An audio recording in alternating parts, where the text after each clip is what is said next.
Friends, ಇವತ್ತು ನಾನು ಜೀವಾಮೃತ ಮಾಡೋಣ ಅಂತ ನೋಡ್ತಿದ್ದೀನಿ ನಮ್ಮ ತೋಟಕ್ಕೆ. ಅದಕ್ಕೆ ಬೇಕಾಗಿರೋದು ಒಂದು 10 kg ಸಗಣಿ, ಒಂದು 10 ಲೀಟ್ರು ಗೋಮೂತ್ರ.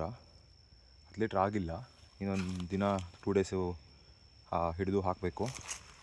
1 kg ಆಗೋಷ್ಟು ಬೆಲ್ಲ, ಆಯಿತಾ, ಪೆಂಟೆ ಬೆಲ್ಲ ಕೂಡ ಬರುತ್ತೆ. ಆಮೇಲೆ 1 kg ಆಗೋಷ್ಟು ಕಡಲೆ ಹಿಟ್ಟು, ಆಯಿತಾ. 100 ಲೀಟರ್ಗೆ ಇದು, 200 ಲೀಟರ್ಗೆ ಇದನ್ನು ಡಬಲ್ ಮಾಡಬೇಕು ಕ್ವಾಂಟಿಟಿನ, ಆಯಿತಾ. ಇವಾಗ ಆಲ್ರೆಡಿ ನಾನು ನೀರು ತುಂಬಿಸ್ಕೊಂಡಿದ್ದೀನಿ.